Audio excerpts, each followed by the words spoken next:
Blooming You, le podcast Mieux-être, corps et esprit. Rencontre avec Mathias Bacchino, l'auteur du livre « Prenez votre argent en main. Devenir riche, ça s'apprend », publié chez Michel Lafon. Et si l'argent, bien plus qu'une monnaie d'échange, était le miroir de nos valeurs, de nos peurs et de notre capacité à rêver et façonner l'avenir? Pourquoi reste-t-il si difficile dans notre société de parler d'argent avec sérénité comme d'une question essentielle de l'existence plutôt que d'un simple outil? Aujourd'hui, j'ai le plaisir de recevoir Mathias Bacchino, auteur du livre « Prenez en main votre argent ». Mathias Bacchino est expert en finance et technologie financière. Il a occupé des postes clés dans le secteur bancaire. Il a consacré sa vie à démocratiser les outils financiers tout en accompagnant le grand public dans une meilleure compréhension des mécanismes économiques. Dans son livre, Mathias s'attaque à un thème à la fois intime et universel, notre rapport à l'argent. Il nous invite avec lucidité et pédagogie à interroger nos habitudes, nos croyances et ce que notre gestion financière dit de nous. Car comprendre l'argent, c'est aussi se comprendre soi-même. C'est accepter de regarder en face ce qui nous guide, parfois à notre insu, dans nos choix les plus quotidiens et les plus profonds. Au cours de cet entretien, nous explorerons ensemble la place de l'argent dans nos vies, sa symbolique et son rôle dans une société en pleine mutation. Une discussion qui, je l'espère, résonnera avec cette question essentielle: comment reprendre le contrôle de son argent pour mieux maîtriser sa vie? Je suis Amalda Dole, curieuse de ce qui fait une vie bonne et heureuse.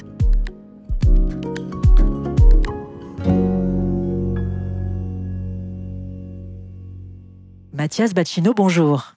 Bonjour Amal. Pourquoi l'argent suscite-t-il autant de tabous, de peur ou même de honte dans notre société et en particulier en France? Alors la première raison, la première cause au tabou de l'argent est une cause religieuse et culturelle, issue du catholicisme, puisque le catholicisme, contrairement à d'autres religions, a donné un caractère vil au fait de gagner de l'argent. La réussite matérielle étant considérée dans le catholicisme comme un problème. Et donc, ce qui n'est pas du tout le cas dans le protestantisme, qui, lui, valorise, au contraire, la réussite matérielle comme étant le résultat du travail des individus et de l'engagement des individus. Il y a en France, évidemment, cette racine catholique, qui est culturellement encore forte, mais qui, on le constate tous, s'estompe quand même très rapidement. Donc, le fait que la pression culturelle catholique et l'histoire de notre pays soient en train de s'estomper, conjuguée à une forme d'uniformisation de la culture de l'argent en Europe par la jeune génération Z, ça fait que quelque chose qui était établi depuis 150 ans est en train de changer en ce moment. Ça explique que ma voix porte aussi beaucoup en ce moment, parce que ce changement interroge de manière intime. C'est très juste ce que tu viens de dire, j'avais jamais envisagé comme ça, et j'aime bien prendre des claques comme ça un peu, mais là, c'est intime et universel. C'est très très juste, je l'avais jamais envisagé comme ça. Donc la cause fondamentale, c'est ça, c'est mal de réussir dans le catholicisme. C'est ça qui a énormément impacté le rapport à l'argent en France. L'énorme problème que ça me pose à moi et que ça pose aujourd'hui à plein de gens, c'est que ce tabou, il aide pas du tout à vivre mieux. Il aide pas, c'est pas utile. Ça n'aide pas les gens à vivre mieux d'avoir ce tabou, bien au contraire. Donc, ce poids culturel, il est vraiment en train d'exploser très vite, et c'est plutôt une bonne chose. Le danger, c'est évidemment que quand beaucoup de gens s'intéressent à un sujet d'un coup aussi essentiel que celui-là, ça crée aussi des arnaques, ça crée aussi plein d'externalités négatives. Mais en tout cas, c'est en train de changer. C'est ce changement-là, moi, qui m'a beaucoup intéressé ces dernières années. Et comment accompagner ce changement culturel pour que les gens puissent mieux vivre, c'est ce que j'essaye de faire. Alors, comment la jeune génération Z que vous évoquez adresse mieux l'argent que les générations précédentes? En fait, c'est vraiment le passage du statut. L'argent change de nature, en fait. C'est-à-dire que jusqu'à ma génération, moi j'ai 39 ans, l'argent était un objet en lui-même. C'est-à-dire que avoir de l'argent, c'était important pour le fait d'avoir de l'argent, en fait. Le fait d'accumuler de l'argent, le fait d'avoir un stock d'argent était quelque chose qui te positionnait dans la société comme de manière valorisante. C'était très bien synthétisé par le temps, c'est de l'argent. Le fait de placer l'argent comme un maître, en fait, comme une valeur, quelque chose qui, en lui-même, porte une valeur importante. La génération Z, elle fait passer l'argent au rang d'outil. Pour elle, l'argent, c'est du temps. C'est-à-dire, le fait d'avoir de l'argent permet de faire des choses. Et c'est là que j'interviens, parce que c'est, à mon avis, le plus important, c'est que l'argent, c'est un outil. C'est pas une fin. C'est ça le grand changement. Et on peut l'expliquer de plusieurs manières. On peut dire que l'argent passe du statut de stock au statut de flux. C'est-à-dire qu'on n'est plus comme Picsou qui veut accumuler un stock d'argent et qui considère que c'est bien d'accumuler un stock d'argent. On est sur une génération qui considère que l'argent sert à faire des choses, sert à accomplir des projets. Et le fait de placer l'argent au rang d'outil, comme une ressource, ça permet aussi à cette génération d'envisager l'argent dans un système qui est la grande transition dans laquelle cette génération est engagée. Transition écologique, évidemment, transition énergétique, transition sociétale et, je crois, transition financière. Et la transition financière, c'est faire passer l'argent de ce statut de maître, de ce statut de valeur, à un statut d'objet, d'outil, de ressources qu'on optimise.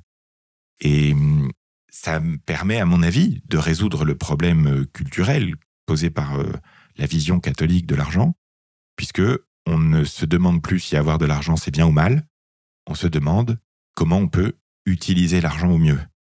Et là, on tombe sur, moi, quelque chose qui me tient énormément à cœur sur le plan personnel en tant qu'humaniste, c'est qu'on permet aux gens de s'émanciper grâce à l'argent pour accomplir leurs projets. C'est vraiment ce changement-là, c'est la dédicace de mon livre à mes enfants, Louise et Com, au début, où je dis que j'ai écrit ce livre pour eux, pour que pour eux, l'argent soit toujours un outil et jamais un boulet ou un maître.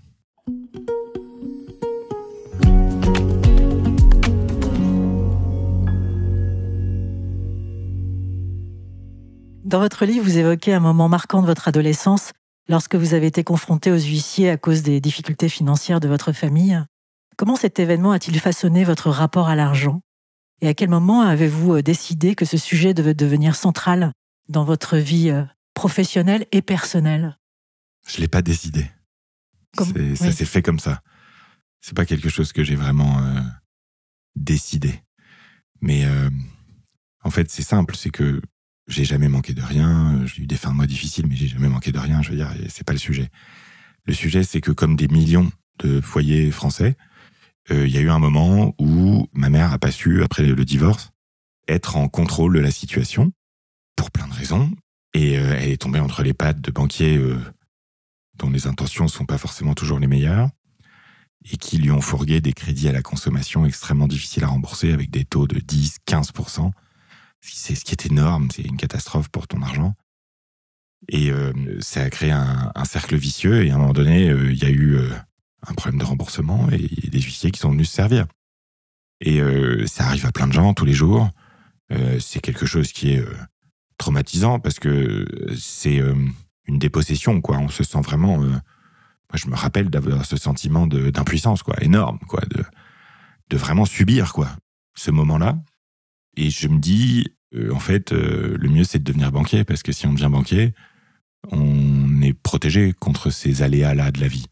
Alors, c'est pas vrai, il y a des banquiers surendettés, parce que l'argent, c'est pas quelque chose de théorique, c'est pas quelque chose d'intellectuel. L'argent, c'est quelque chose qui se vit, c'est quelque chose d'émotionnel, avant tout, et qu'on post-rationalise beaucoup après. Mais c'est avant tout quelque chose d'émotionnel, et donc on peut avoir des gens très formés.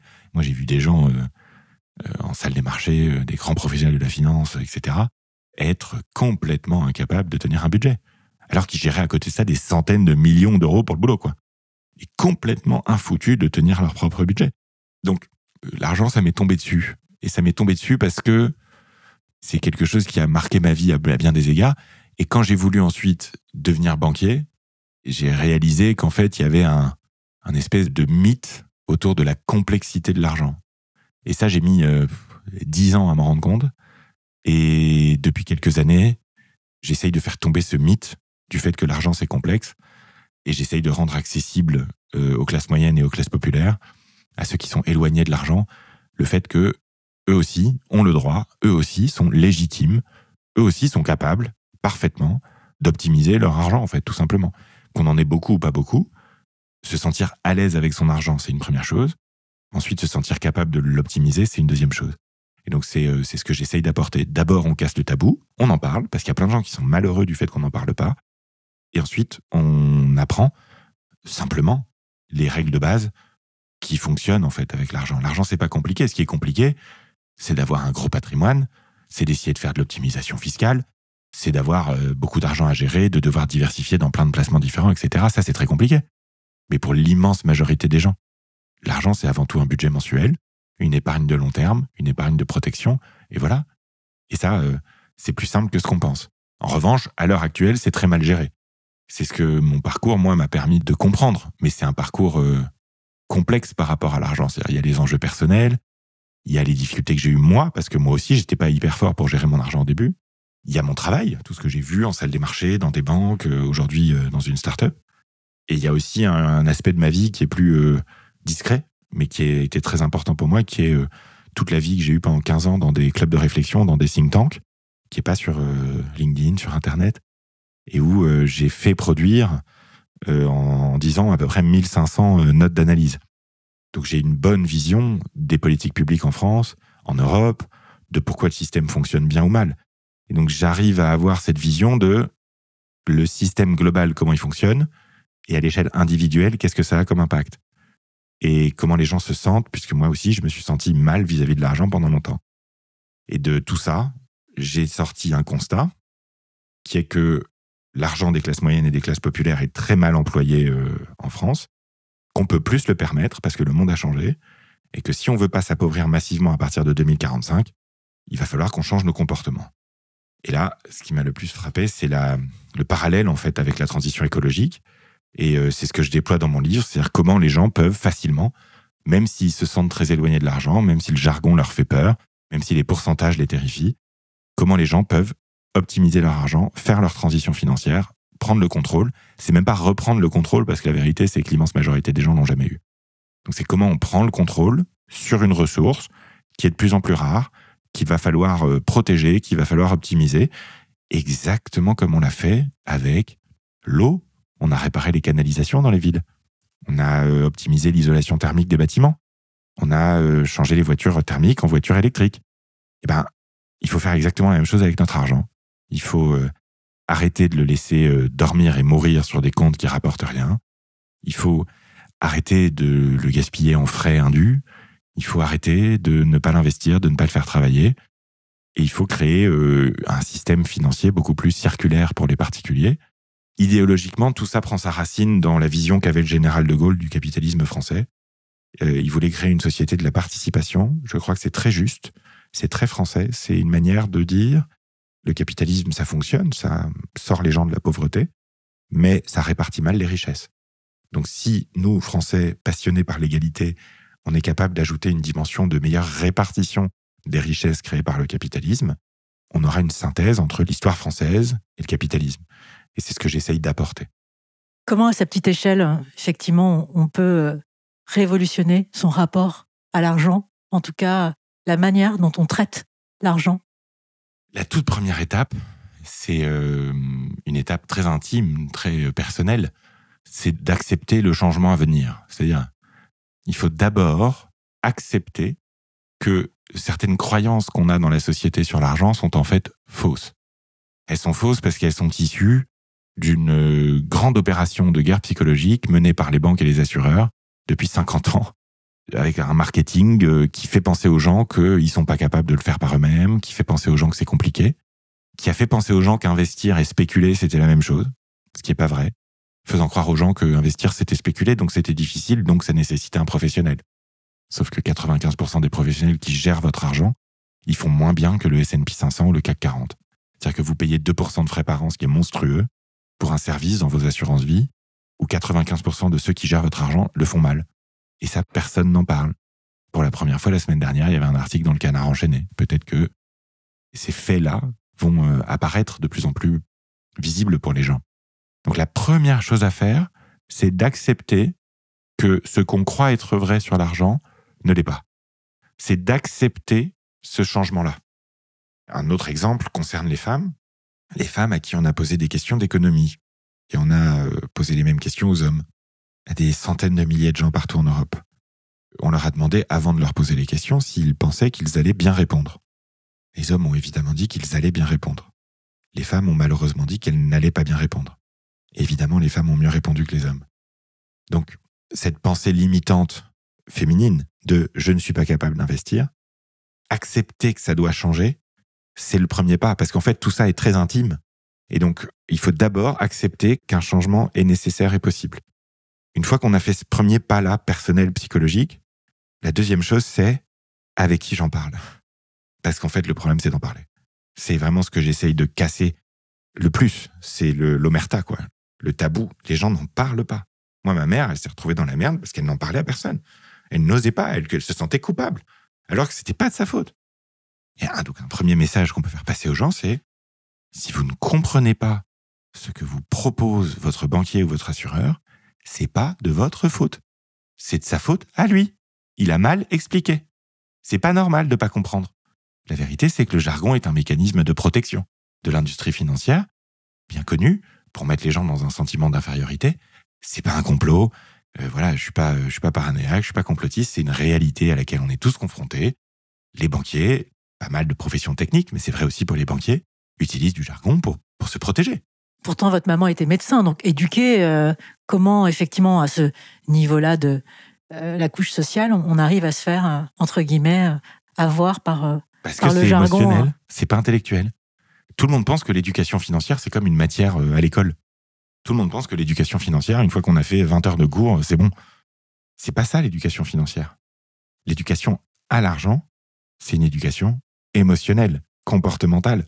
On est beaucoup plus proche d'une thérapie comportementale que d'une thérapie analytique qui dure 15 ans, quoi. C'est que du comportemental, c'est que des émotions. Parce que, je vous donne un exemple. En février dernier, j'ai fait une interview sur YouTube avec Légende, avec Guillaume Play. Cette interview, elle fait 1 500 000 vues en un mois et demi, ce qui est totalement anormal. J'explique des choses, des concepts de base sur l'épargne, l'investissement dans cette vidéo. Il y a 100 000 personnes qui ont commencé à investir. Il y a 100 000 personnes, avec cette vidéo d'une heure, qui ont commencé à investir. Pas 5 000, 100 000. Avec 1 heure d'explication. Donc ça veut dire qu'1 heure d'explication, je l'ai prouvé, ça suffit pour commencer à investir. Pour l'immense majorité des gens. Donc c'est pas intellectuel le sujet. C'est pour ça que ça touche toutes les classes sociales. C'est pour ça que vous avez des gens qui ont aucun diplôme, qui gagnent le salaire médian, et qui gèrent très bien leur budget et qui gèrent très bien leur argent. C'est pour ça que vous avez des gens qui ont un bac+7 et qui sont infoutus de faire un budget. Parce que c'est émotionnel, parce que l'argent, ça fait bouger énormément de choses en soi. C'est pas juste quelque chose qui est externe. C'est quelque chose de très intime. Donc, la première chose, c'est d'accepter le changement. La deuxième chose, c'est d'en parler. Il faut trouver des gens avec qui en parler. Alors, comment apprendre à dépasser ces émotions pour établir une relation plus saine à l'argent ? Il y a plusieurs possibilités. C'est-à-dire qu'il y a la sécurité du foyer, c'est-à-dire d'être avec son partenaire ou sa partenaire, avec ses parents, avec son frère ou sa sœur, avec un cousin, avec un meilleur ami. Il y a le proche avec qui on va pouvoir faire ça ensemble. Moi, j'ai de plus en plus de gens de témoignages qui me disent, moi, avec ma meilleure pote, un samedi par mois, on se pose 1 heure, on regarde nos comptes, on partage les bonnes pratiques de comment on peut faire pour... voilà. Ou alors, moi, c'est le rendez-vous avec ma femme ou le rendez-vous avec mon mari mensuel, on regarde les comptes, on voit ce qu'on peut faire de mieux le mois prochain. Donc ça, c'est la première possibilité. La deuxième possibilité, c'est le coach. C'est un secteur en pleine expansion, en pleine création. C'est plus facile émotionnellement parce que c'est un externe. Mais je crois que c'est moins profond aussi parce que quand on fait ça avec un proche, on est obligé d'être à nu, quoi. On est obligé d'être soi-même. Donc, le coach, c'est en train d'émerger. Je le dis dans mon livre d'ailleurs, il faudrait que ce statut soit créé officiellement en France et qu'il soit régulé. C'est un statut qui n'existe pas, le statut de coach financier. Ça ne devait pas être le banquier à la base. Ben, le banquier, c'est un commercial. Non, mais oui. Le banquier, c'est un commercial, c'est pas un coach. Absolument. Le problème, c'est quoi ? Le problème, il est très simple. C'est que les banques n'ont pas su se moderniser parce qu'elles n'ont pas fait l'objet d'une compétition forte non plus. Elles n'ont pas eu l'incentive, la motivation pour changer aussi. Et donc, elles ne sont pas suffisamment efficaces pour permettre de proposer aux gens que des bons produits.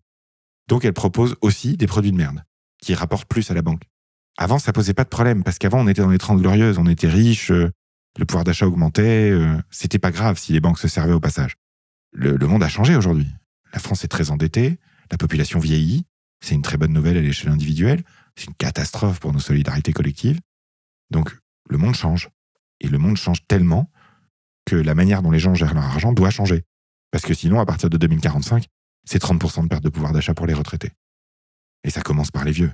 Donc, en fait, ce que j'aime bien dans cette transition financière, c'est que c'est un changement individuel qu'on doit faire soi-même pour un bien-être collectif aussi. C'est pas uniquement pour les autres qu'on doit faire une transition. C'est aussi pour soi, pour son foyer.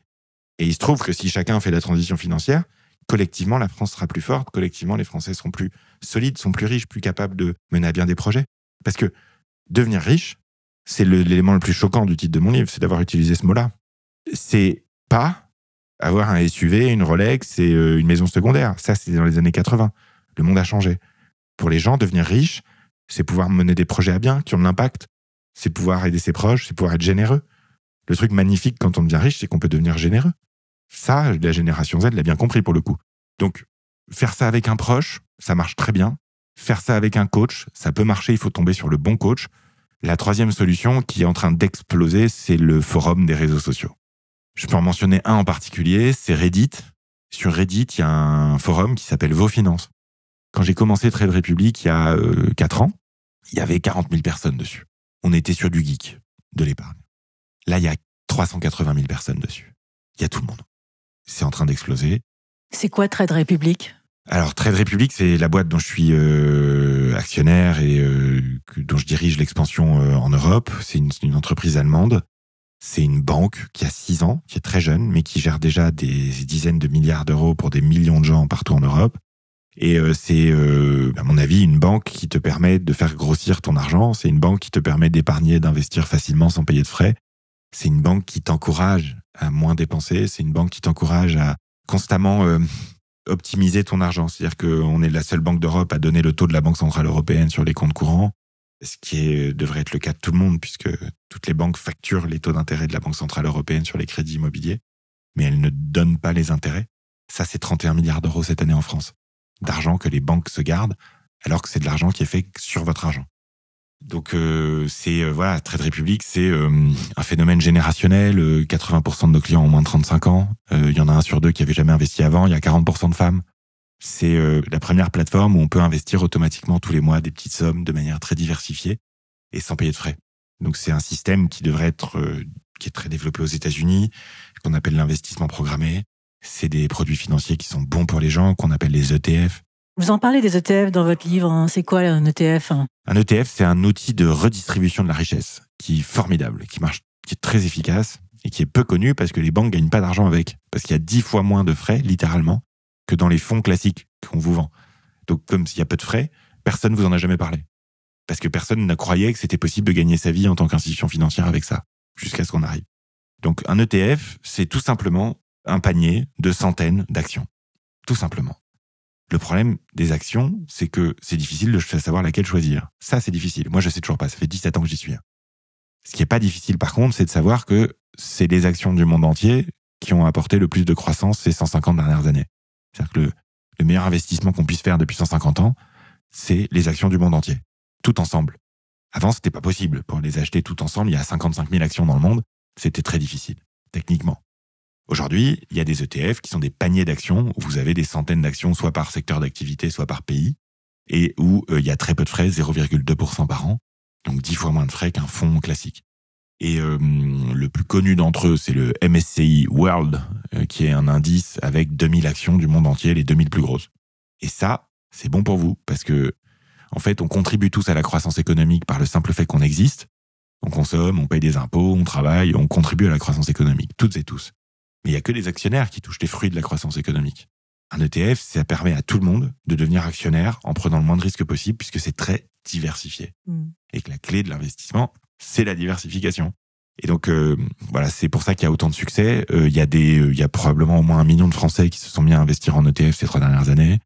Il y a des études qui montrent qu'il devrait y avoir entre 50 et 100 millions de plans d'épargne en ETF en Europe dans les 5 ans.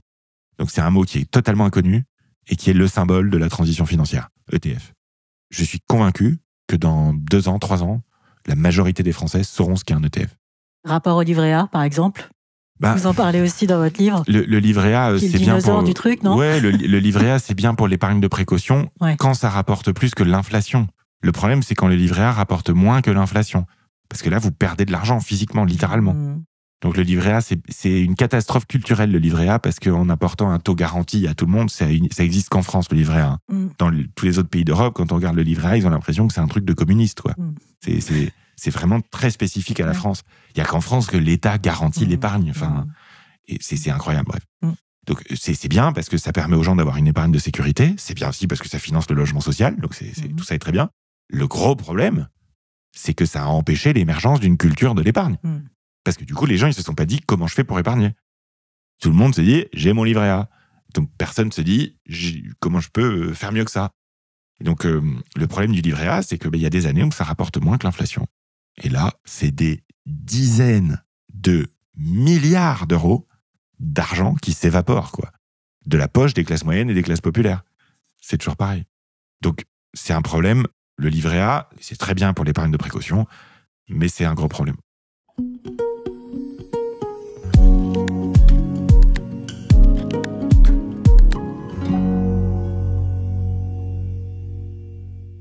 Selon vous, quelle est la première étape que quelqu'un peut faire dès aujourd'hui pour reprendre le contrôle de ses finances, même s'il ne dispose pas de beaucoup de revenus? Le point de départ de tout, c'est le budget. C'est le point de départ de tout, c'est de décider de son budget. L'argent, c'est un outil, il faut donc le répartir. D'accord. On peut faire 3 choses avec l'argent. On peut dépenser, on peut épargner et on peut investir. Et la vérité, c'est que chacun doit faire les 3. Tout le monde. Tout le monde doit faire les 3. Et donc, pour ça, il faut faire un budget. Donc, le budget, c'est la manière la plus simple de le présenter, c'est ce qu'on appelle la règle du 50-30-20. 50% de ce que je gagne pour mes dépenses obligatoires, 30% de ce que je gagne pour me fabriquer des souvenirs, 20% de ce que je gagne pour mon futur. Et quand on touche son salaire, on commence par sortir les 20% d'épargne et d'investissement de long terme. Ça, c'est le point de départ. Donc, tant qu'on n'a pas fait un budget, on n'est pas en contrôle. Tant qu'on ne le vérifie pas tous les mois, on n'est pas en contrôle. Donc, c'est le point de départ, c'est le budget. Le budget, c'est ça. C'est quelles sont mes dépenses obligatoires, comment je peux les réduire. C'est pas mal de réduire ses dépenses. C'est bien de réduire ses dépenses. C'est bien. Ça ne doit pas être une mauvaise émotion. Ça doit être une émotion positive. Quand vous optimisez vos dépenses obligatoires, vous avez plus d'argent pour épargner pour vos projets. Vous avez plus d'argent pour investir pour votre retraite. Vous avez plus d'argent pour éventuellement vous fabriquer des souvenirs. Donc, réduire ses dépenses obligatoires, c'est pas un truc de rat. Réduire ses dépenses, c'est pas un truc honteux. Ça veut pas dire qu'on a mal réussi dans la vie, qu'on ne gagne pas assez sa vie. Réduire ses dépenses, c'est normal. De la même manière qu'on arrête de laisser couler l'eau quand on se brosse les dents. C'est pareil. Il n'y a aucune raison de jeter de l'argent par les fenêtres. Donc, la première chose à faire, c'est mon budget. Est-ce que c'est 50-30-20 ? Est-ce que c'est 50-20-30 ? Est-ce que c'est 60 parce que j'habite dans une grande ville et que j'ai un petit salaire, donc mes dépenses obligatoires représentent plus 10 pour le fun et 30 pour l'épargne parce que j'y tiens beaucoup ? Chacun doit décider de ça. C'est la première étape. Un budget. Sans budget, on n'est pas en contrôle. Donc, c'est vraiment le point de départ. Le budget. Le budget, le budget, le budget. Et c'est ce qui est perçu par les gens comme étant difficile. La bonne nouvelle, c'est que, en fait, c'est pas difficile. Aujourd'hui, il existe des applis, il existe Excel, il existe plein de solutions. Le plus important, c'est d'utiliser un outil qui vous convienne, un outil que vous vous sentez bien avec. Moi, j'ai toujours bossé avec Excel, donc j'utilise Excel pour faire mon budget familial depuis des années. Et c'est hyper important.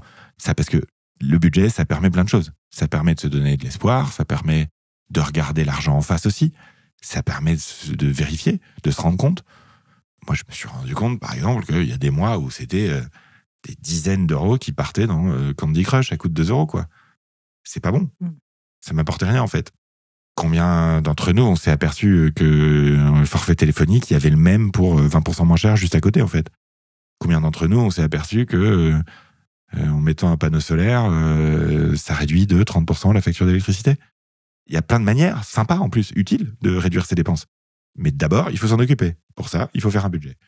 Donc, c'est vraiment le premier point. Le budget, le budget, le budget, pour être en contrôle. Et le conseil que je donne, c'est toujours le même. Ne restez pas seul face à votre budget. Faites-le avec quelqu'un. N'importe qui. Un frère, une sœur, un copain, une copine, un forum, n'importe qui, mais soyez pas seul. Parce que avoir quelqu'un, ça permet de mettre ses émotions sous contrôle. Moi, le problème que j'ai eu quand j'étais plus jeune, c'est que je dépensais de l'argent pour être aimé. Je dépensais de l'argent pour rincer les copains en soirée. Je dépensais de l'argent pour inviter tout le monde au resto. Je dépensais de l'argent pour que la copine qui a plus de thunes, elle puisse venir en week-end avec nous quand même. Je dépensais de l'argent pour être aimé. Ça sert à rien. C'est pas ça qui permet d'être aimé. Et donc, j'ai mis longtemps à m'en rendre compte, moi, ça. Et je suis pas le seul. On est très nombreux dans ce cas-là. Donc, le budget et avoir quelqu'un avec qui le faire, c'est le point de départ. Parce que sans budget, il n'y a pas d'épargne. Déjà. Donc, et s'il n'y a pas d'épargne, il n'y a pas de construction de projet. Tu vis au jour le jour, tu construis pas de sérénité financière. Donc, le point de départ, c'est le budget. Et le budget, c'est 3 poches. Les dépenses obligatoires qu'on réduit au maximum en étant malin. Et c'est pas mal, c'est bien d'optimiser, parce qu'on le fait pour nos autres ressources. Dans la transition écologique, il n'y a aucune raison qu'on ne le fasse pas avec l'argent. La poche à souvenir, de l'argent fun. On peut aussi s'en servir pour se former. J'aime beaucoup ça, investir sur soi-même. Et la 3e poche, c'est l'épargne qui est divisée en 2 catégories. D'abord, en constituant un matelas de sécurité sur un livret A ou sur un livret, peu importe, de 3 à 6 mois de revenus. Une fois qu'on a ça, tout le reste, il faut l'investir. Parce que l'argent, ça doit travailler. Si ça ne travaille pas, c'est utile à personne. Et donc, comme on n'a plus de choix, avec le vieillissement de la population et l'endettement des États, il faut le faire. Pour le fun, le plus difficile pour les gens, c'est de faire le premier pas. C'est d'acheter la première action, c'est d'acheter le premier ETF, c'est de placer les premiers euros. Et cette année, chez Trade Republic, on permet à nos clients d'offrir des actions à d'autres clients pour Noël. Et donc, il y a une fonctionnalité d'offrir des actions ou des ETF. Et c'est une première mondiale. Et ce qui est génial, je trouve, là-dedans, c'est que en 48 heures, on a lancé la fonctionnalité il y a 48 heures, il y a plus de 100 000 cadeaux qui ont été faits. Parce qu'en fait, quand tu commences à investir, que tu t'es rendu compte que c'était facile, que tu t'es rendu compte que c'était utile, et que tu t'es rendu compte que ça allait changer ta vie, en bien, tu as envie de le faire savoir aux autres. C'est ce que j'appelle la blockchain humaine de l'éducation financière. Alors, il y a quand même un rapport au temps qui est... Vous êtes sur le temps long. Bien sûr. Sur les ETF, il faut quand même le dire, parce qu'aujourd'hui, on est dans une culture du rapide, où on veut gagner de l'argent rapidement. D'ailleurs, c'est la majorité des publicités que moi je vois passer sur les réseaux sociaux, comment devenir riche sans travailler, sans rien faire, rapidement, demain. Dans votre livre, vous êtes plutôt sur le temps long. En tout cas, les ETF s'inscrivent sur la régularité et un temps long. La réussite financière s'inscrit dans le temps long. L'argent, c'est un sujet de long terme. C'est pas un sujet de court terme. C'est pas vrai. Ça, c'est un mythe et ça marche pas. Ça fait que des gens malheureux. Gagner de l'argent beaucoup rapidement, c'est pas vrai, ça marche pas. La seule solution, c'est d'être entrepreneur. Construire une entreprise. Et quand je dis rapidement, c'est peut-être en 5 ans. Ouais. Donc, voilà, le trading, la spéculation, ça marche pas. Personne n'y arrive. En revanche, c'est un mythe, donc c'est très séduisant. Mais ça marche pas, voilà, tout simplement. Donc, l'argent, ça marche dans le temps long. La sérénité financière, on la trouve quand on pratique ce qu'on appelle la gratification différée. C'est la durabilité du pouvoir d'achat, en fait, ça. C'est-à-dire, une fois que j'ai compris que l'enrichissement rapide est un miroir aux alouettes, qu'est-ce qui marche ? Ce qui marche, c'est le temps long. Parce que le temps long, ça permet de faire les intérêts composés.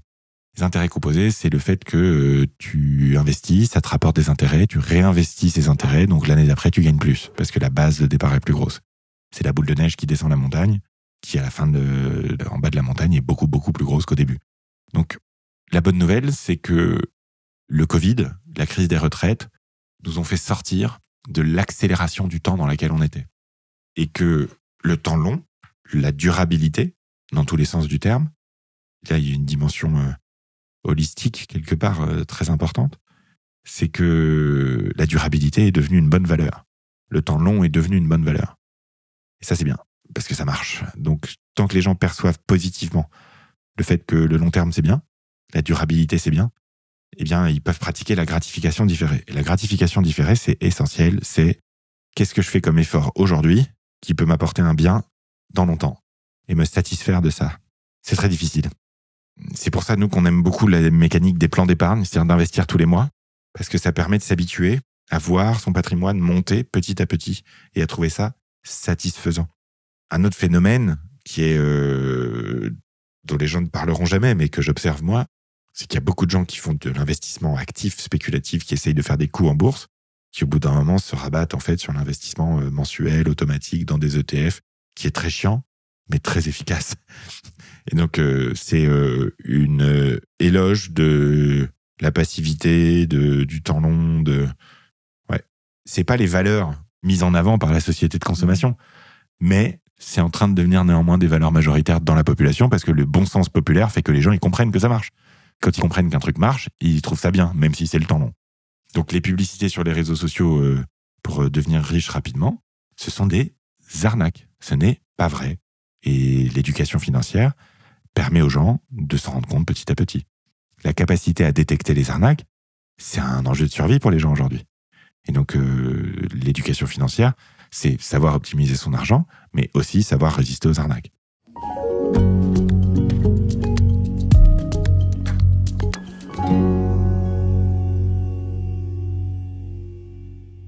L'essentiel pour passer à l'action. Vous allez commencer par prendre conscience de votre propre relation à l'argent. Faites des tests et des diagnostics. Vous allez ensuite faire un budget et le tenir au fil du temps grâce aux garde-fous que vous allez mettre en place. Dépensez moins que ce que vous gagnez et le mesurer. Ça commence par là. Vous avez maintenant une épargne, générée tous les mois grâce à ce budget. Au début, vous constituez votre fonds de sécurité, 3 à 6 mois de revenus. Vous essayez d'obtenir pour ça au moins le même rendement que l'inflation. Cette épargne de précaution ne doit pas perdre de valeur. Maintenant que c'est fait, vous pouvez alors réfléchir à votre épargne retraite, en investissant intelligemment, à long terme. Avec les règles d'or, on diversifie, progressivement, un peu tous les mois, et avec le moins de frais possible. Et enfin, vous prioriserez les autres projets que vous souhaitez accomplir en vous demandant quelle est la manière la plus efficace de préparer cette dépense future, en dépensant le moins de frais possible et en utilisant au maximum les intérêts composés. Vous n'y arriverez pas du premier coup, ni à chaque fois, et c'est normal. Le plus important, c'est de réagir quand vous réalisez que vous perdez le contrôle de votre argent ou de vos projets. Une chose est claire pour vous désormais, vous n'êtes plus seul face à ça.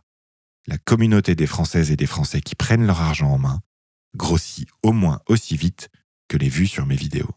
Et je suis pas le seul à vous accompagner. C'est tout l'inverse. Alors qu'on s'approche de la fin de l'ouvrage, il faut maintenant que je vous dise comment continuer à vous former tout au long de votre vie sur ce sujet de l'argent.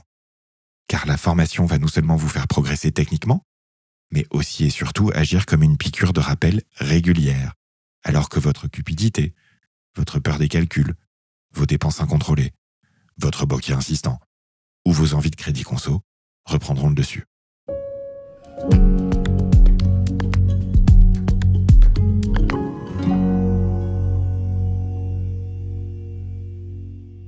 Mathias, vous venez de nous offrir la lecture d'un passage extrait de votre livre. Pourquoi avez-vous choisi cet extrait ? Donc on est page 197, c'est une synthèse.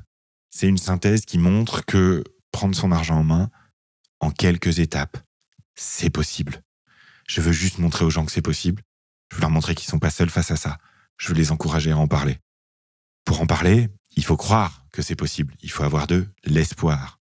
Avec ce passage, qui montre qu'en quelques actions simples, on peut être en contrôle de son argent, je voulais donner de l'espoir aux gens, leur donner envie d'en parler, parce que au final, mon job aujourd'hui, c'est de transformer de la peur en espoir.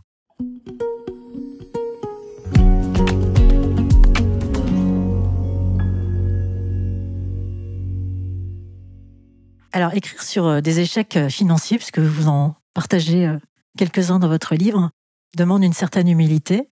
Et vous avez choisi de partager ces expériences de manière très ouverte dans votre livre. Alors, était-ce pour montrer que même avec une expertise dans le domaine, on peut se tromper, puisque vous partagez aussi des échecs que vous avez eus après votre carrière ou pendant votre carrière de banquier ? Mon objectif en faisant ça n'est pas de mettre en valeur ma personne, c'est pas le sujet, vraiment pas le sujet. Moi, j'ai 2 enfants, j'ai laissé mon ego sur le bord de la route il y a une dizaine d'années, voilà, c'est pas mon sujet du tout. Je le fais, et c'est pas agréable de le faire, c'est pas agréable de parler à des centaines de milliers de gens ou à des millions de gens d'erreurs qu'on a commises, c'est pas agréable. Néanmoins, c'est surtout pour ma mère que c'est difficile parce que je lui ai demandé l'autorisation, quoi. Et elle a accepté parce que c'est pédagogique, en fait. C'est juste qu'il faut bien que quelqu'un, au début, soit le premier à casser le tabou. Il faut bien que quelqu'un commence. Et il se trouve que moi, je peux le faire. Donc, je le fais. Et je fais déjà des petits. J'ai déjà des milliers de gens sur les réseaux sociaux qui acceptent de partager aussi leurs difficultés. Parce que si on regarde pas l'argent en face, si on regarde pas les difficultés qu'on a, on peut pas les régler. Et moi, je fais tout ça parce que je suis un humaniste. Je veux que les gens, ils vivent mieux leur argent. Ils mettent l'argent à leur service. Donc, il faut parler des échecs, parce que s'il n'y a pas d'échecs, il n'y a pas de réussite, et que si on n'en parle pas, on ne peut pas progresser. Donc, mon rêve, que je suis à 2 doigts de réaliser grâce à une chaîne YouTube, c'est que les gens acceptent de venir sur des vidéos qui vont faire des millions de vues, parler eux-mêmes des problèmes qu'ils ont eu avec l'argent, et qu'ensemble, on parle de comment on peut les résoudre. J'y suis presque. Ça, c'est des millions de gens qui peuvent trouver une aide. Donc, c'est le début d'un mouvement. Ma conviction à moi, c'est que dans quelques années, il y aura des coachs financiers, qu'il y aura des émissions de télé, qu'il y aura des émissions de radio, qu'il y aura des chaînes YouTube dédiées à ça, et que le fait de parler de ses problèmes avec l'argent pour aider les autres à pas avoir les mêmes problèmes, c'est quelque chose qui deviendra parfaitement normal. Comme on le fait pour la nutrition, le jardinage, le sport, l'éducation des enfants, la vie de couple. C'est un sujet de mode de vie, en fait. C'est pas un sujet technique, c'est pas un sujet intellectuel. Donc, il n'y a pas les formats pour l'instant, mais le fait que je sois invité ici aujourd'hui est un exemple qui montre que le sujet se lifestylise, comme on dit. Bah oui, l'argent peut rendre malade. En plus, oui. En plus, non mais l'un des premiers impacts de ce tabou autour de l'argent, de l'omerta, c'est le niveau de stress que ça génère chez les gens. C'est pour ça qu'on parle de santé financière, d'ailleurs. Santé financière. Bien sûr. Les problèmes d'argent, ça stresse. Et les problèmes d'argent, c'est pas que en manquer. Hein. Moi, j'ai eu face à moi, il y a pas longtemps, une jeune femme qui a perdu son père, qui vient de toucher un héritage, 100 000 euros. Elle est pas riche, elle a touché 100 000 euros d'héritage. Elle est terrifiée. Elle est terrifiée. Parce que le premier truc qu'elle a quand elle pense à cet argent, c'est pas que me dit la théorie. Qu'est-ce qu'il faut que j'en fasse pour que ce soit le mieux utilisé possible? Ce qu'elle dit, c'est l'argent de l'épargne d'une vie de mon père. Je veux surtout pas l'abîmer, cet argent. Est-ce que j'en suis digne? Est-ce que je saurais m'en occuper? C'est avant tout des émotions, en fait. Donc, il fallait casser le tabou de l'argent. Il se trouve que mon histoire personnelle me permet de sensibiliser, entre autres sur les crédits conso, parce que c'est vraiment de la merde. Oui, ça, vous voulez en parler. J'insiste. Ah ouais. Si vous hésitez un jour, le faites pas. Le faites pas. Juste le faites pas. Pensez à autre chose. Passez votre journée différemment. Signez pas. Le faites pas. Trouvez un autre moyen. Cette dépense-là, vous en avez peut-être pas besoin tout de suite. Peut-être que vous pouvez épargner pendant quelques temps pour avoir ensuite suffisamment d'argent pour faire cette dépense. C'est vraiment, vraiment, vraiment l'extrême recours, le crédit conso. C'est une catastrophe pour ta thune. Donc, le fais pas. Si t'hésites, le fais pas. Si tu hésites à essayer de gagner de l'argent rapidement sur les réseaux sociaux, le fais pas. Et fais un tweet, fais un post sur Facebook, demande de l'aide à tes copains pour avoir la force de pas le faire. Appelle quelqu'un, fais le tour de ton pâté de maison en courant, j'en sais rien, mais le fais pas. Et voilà. Ouais, parce qu'après, ça t'enchaîne à vie. Ah bah, c'est le début. En tout cas, pour un moment. Ah, c'est une galère sans fin après.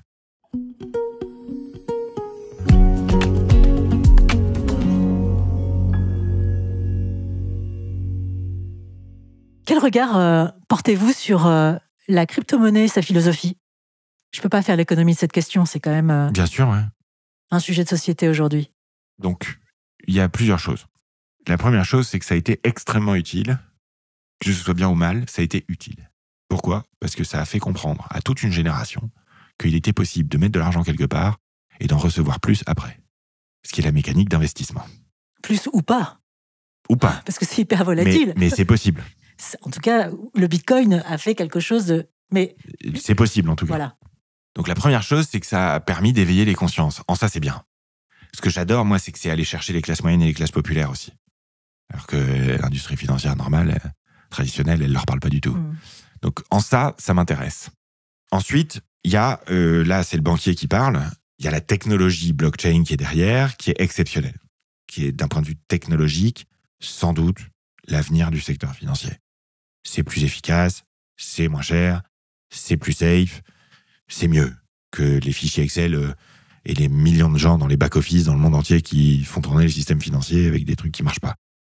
Donc, la technologie elle-même, c'est évident.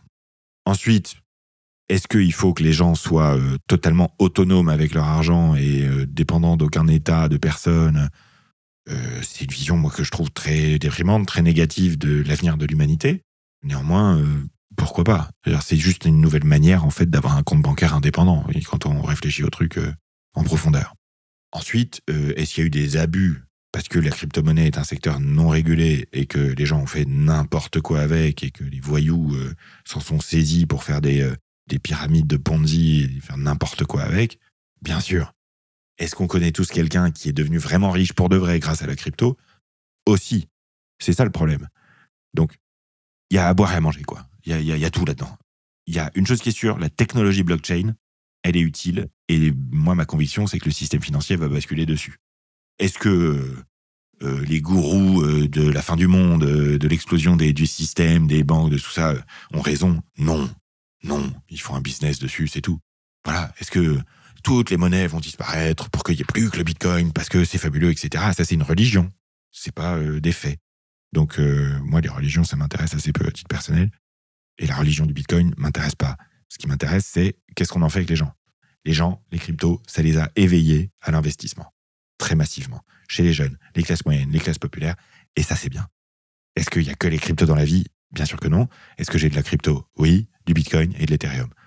Parce que c'est des actifs, c'est pas des monnaies, c'est des actifs qui représentent une valeur réelle. C'est pour ça que j'en achète. Est-ce que je spécule sur le Bitcoin pour l'acheter bas, pour le revendre plus haut? Non. J'achète 50 € par mois. Bêtement, tous les mois, à la même date. Donc la crypto, merci d'avoir réveillé les consciences. Maintenant, on diversifie.